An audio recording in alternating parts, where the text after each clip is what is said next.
India was growing, the stock market was rising, the startups were booming. तेजी से विकसित होने के लक्ष्य की तरफ आगे बढ़ रहा है, लेकिन इस समय भारत कई विराट चुनौतियों का मुकाबला भी कर रहा है.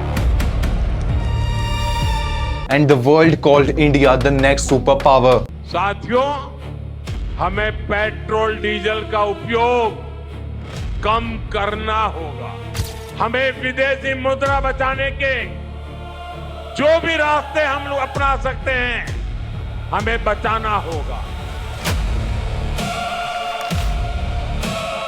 It is the Prime Minister who has said कम से कम एक साल के लिए हमें विदेशों में जाने की बातों को टालना चाहिए. A middle class man wakes up in his small apartment in Delhi. He was sweating, confused and terrified by seeing the message in his phone. The message says that the Indian rupee has fell to 200 rupees a dollar and the money which he was saving from 10 years has become half in just a moment. ये ऐसे नहीं होता मित्रों. मैं शासन में बैठा हूं, मुझे मालूम है इस प्रकार से रुपया इतनी तेजी से गिर नहीं सकता. अरे ये नेपाल का रुपया नहीं गिरता है. रुपया कमजोर होता जा रहा है.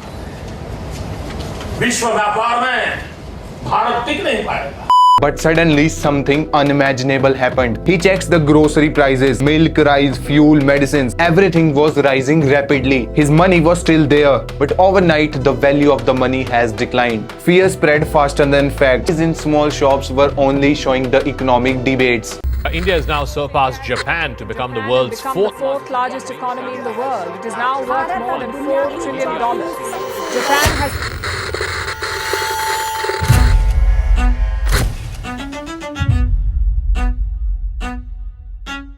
Everyone over there was listening quietly.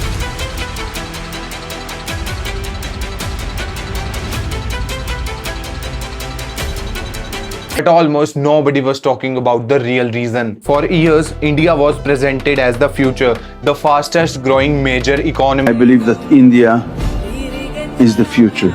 India is the world's largest democracy and the fastest growing economy. India is a global superpower. To the outside world, India looked unstoppable. But beneath the headlines, the real India existed. Students awake at 2 a.m., resume, rejection, emails, crowded railway exams, government jobs, presentation.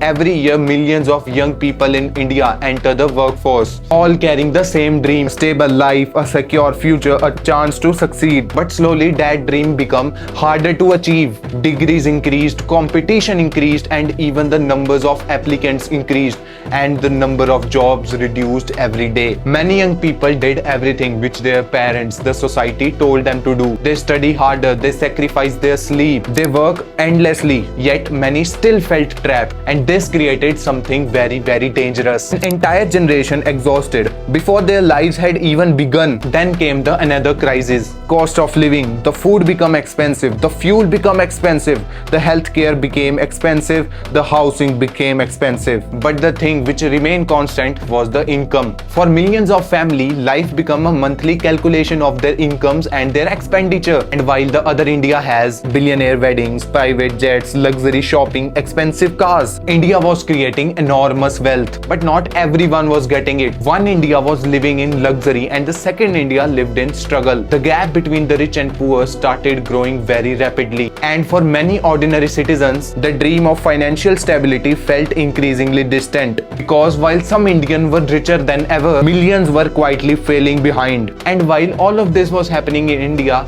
you know what the government was doing? Giant election rallies, helicopters, massive campaign stages, political advertisement. This was all happening while the simple man in India was struggling to live. But even then, the political expenditure continued to rise. Meanwhile, millions of Indians, millions of youth in India were still searching for a job. And this raised a dangerous question. Was the economic growth reaching to the simple living man in India? Or it was only benefiting the richer, the bureaucracy level of India? Many still felt financially insecure because modern survival was not only physical, it was also mental. But this is not the end of India's story. India still had a lot of potential. The question is not whether India can become a rich country or not. The real question is, Can that power improve life for ordinary people? India is not collapsing, but still the millions of people are living under poverty section. Why does economic growth still feel so fragile? Because you cannot measure the real growth with the rise in stock markets, the rise in Indian potential, the Indian wealth, the Indian investment. It is measured by whether ordinary people can live without constant fear of failing behind. And the future of India will depend upon whether the opportunity comes to everyone.